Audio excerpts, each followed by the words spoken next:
Alright, what's up guys? Camera Pro Gaming is back, and today we're gonna do our Variant 5 guide. Never what I thought, you're gonna have another variant. It's been so long since we had a variant, dude.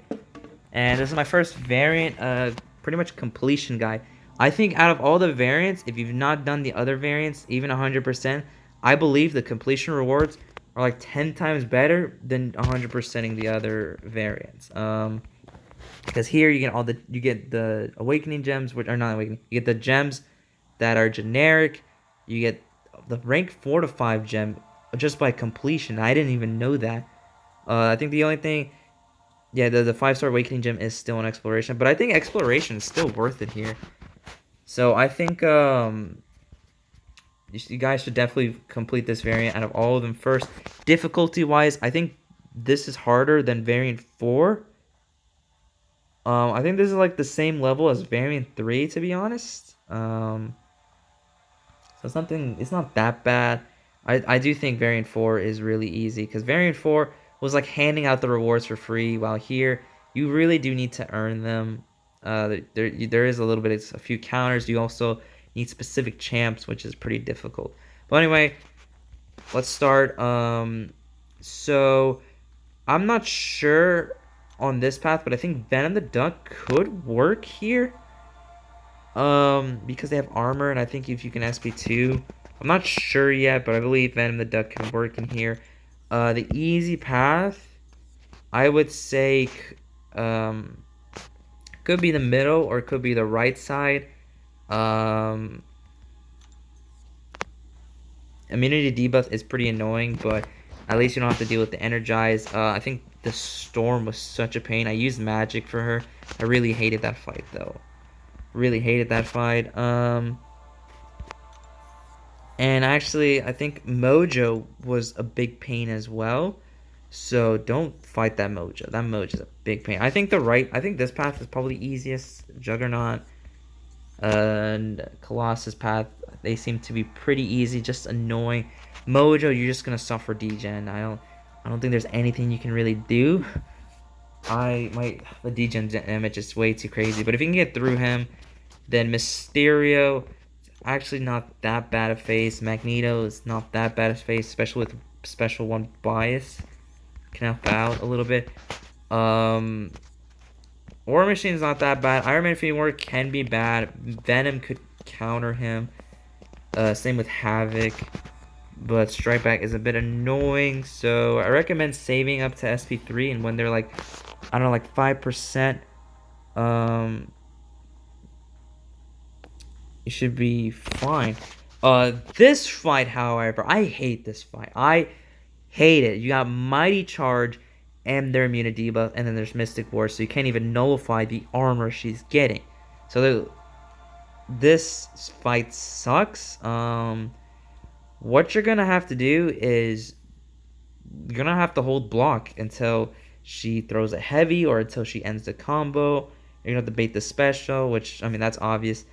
But honestly, I did not enjoy this fight. I think a lot of people might not enjoy it as well. It's not BS. You're not suffering like poison damage, none of that. But you are gonna take a lot of block damage, and that's not nice. I think Venom the Duck can actually work well if you get to the SP2. Fire that off. I think that armor is actually gonna be really useful. So I think Venom the Duck is MVP for that chapter.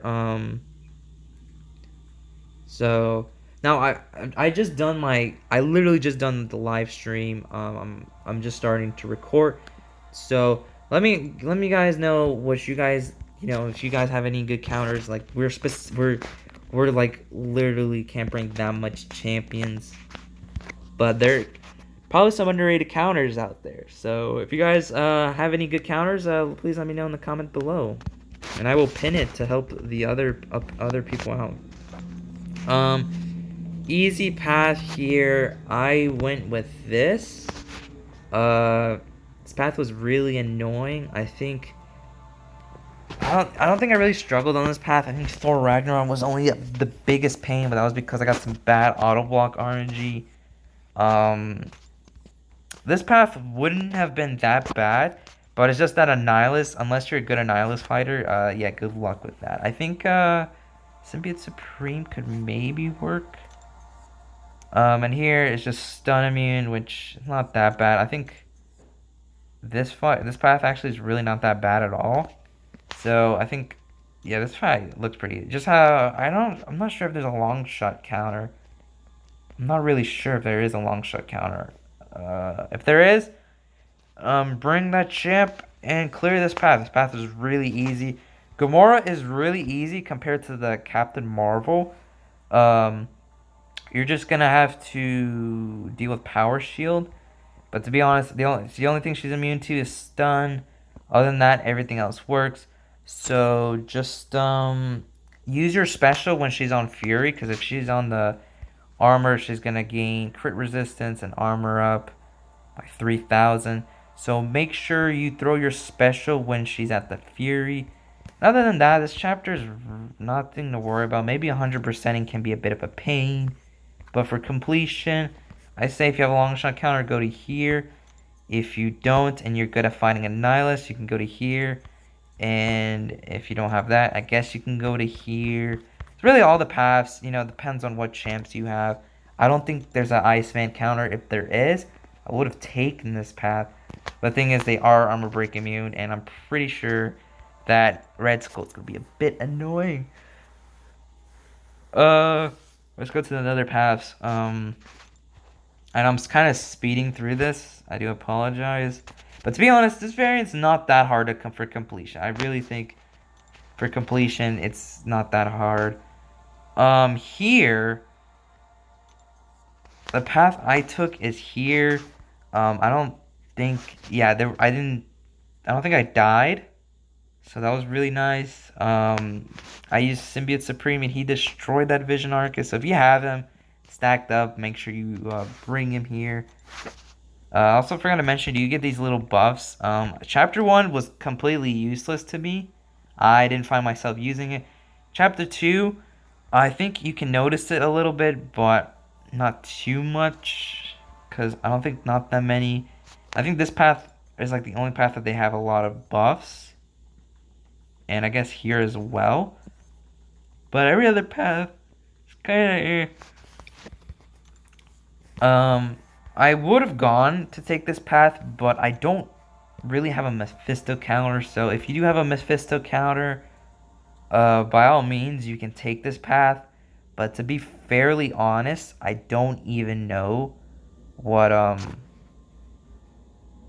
path to, like, I don't even know what counter it is. But if you do have a Mephisto counter, Human Torch counter, you can take this, but you do have Korg to deal with. So yeah, I recommend just taking this path.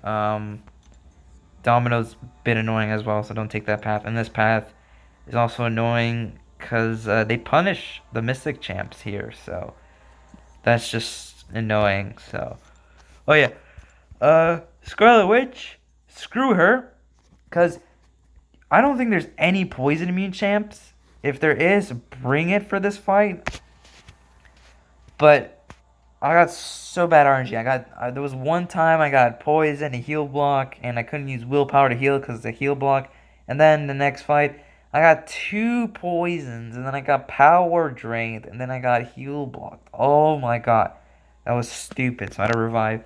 I don't think I revived, but I lost 2 champs for that. It really worried me, and it's just that fight is really dumb if you don't have any poison immune. I don't think there is a poison immune character. Let me check. Yeah, I don't think there's a poison immune. I could be wrong. I don't have any of the new Mystic champs. Yeah, so I don't know if they are poison immune or whatever. If I go to filter. Oh, they don't tell me who I own and who I don't own, but I don't think there's any poison immune, that really sucks. I think 1 poison stack, if you have willpower, is okay. But if you have 2, but if you have 1 and heal block, that's just not a great combination. And if you have more than 1 poison, that's also not a great combination. So here, the easy path is the bleed vulnerability. I mean, it's because it's bleed vulnerability. That's really broken for Venom, Symbiote Supreme. I think Symbiote Supreme is going to kill this path. He's literally going to shred this path in half.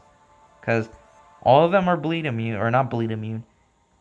And they also, like Angela, for example, can help benefit you with the Mystic node that they have. So I recommend taking this path. The reason why I took this path was because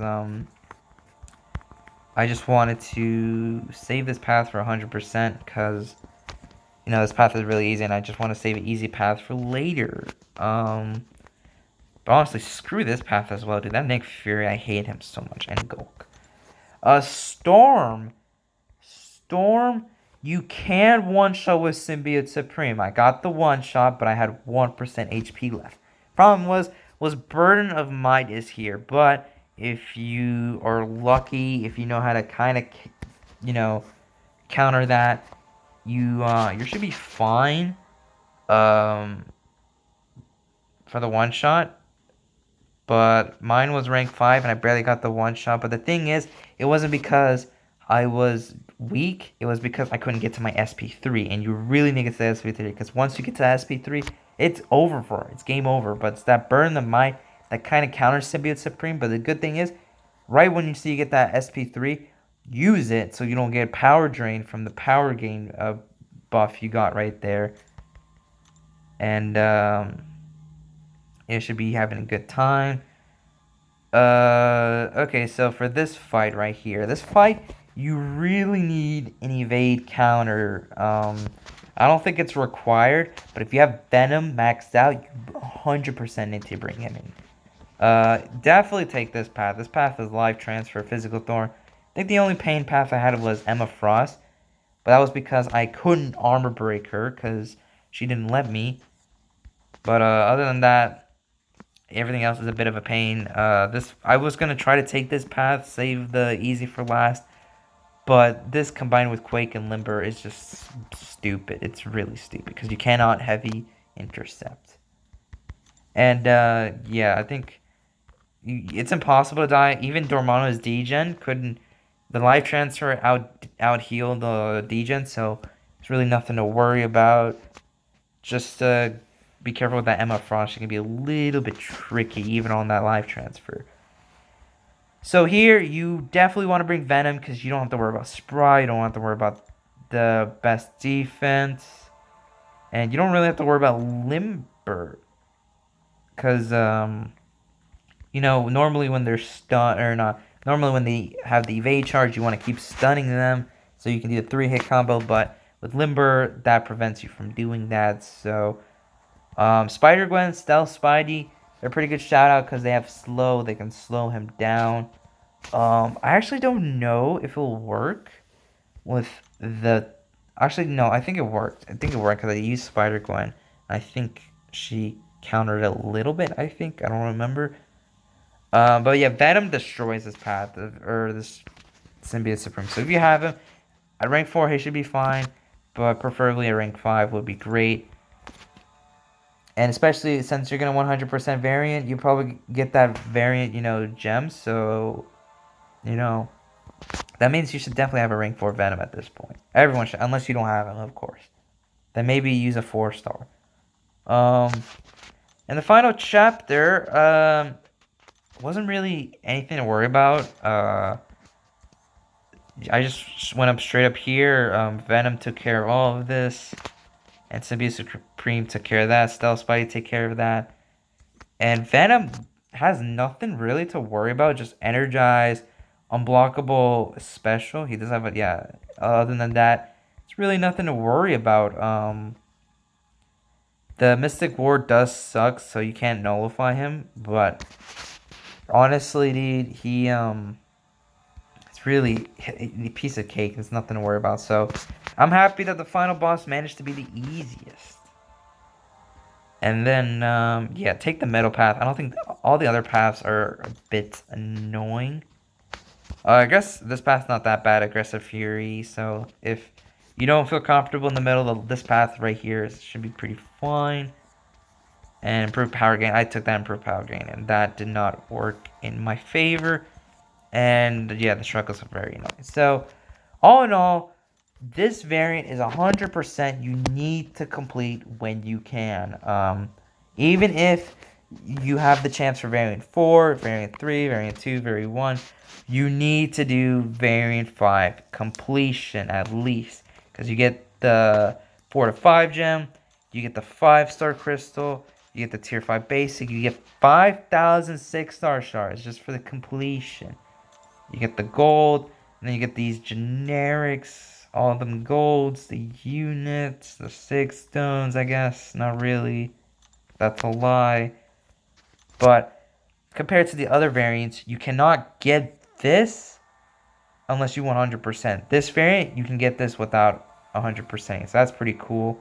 And the 5-star shards are a huge bump. They give you 5,000 now. And the tier 5 basic is a nice addition there. I don't think you can get it on completion. So you definitely want to do completion 100%. If you can't do it 100%, that's fine. But you have to, and I mean have to do completion. Compared to here. Like, look at this. You get you also get the 3 to 4, I think. I don't know where it is. But you also still get the 3 to 4 gem. I don't know where it went, I think. I don't think it's here. But you still get the 3 to 4 on completion.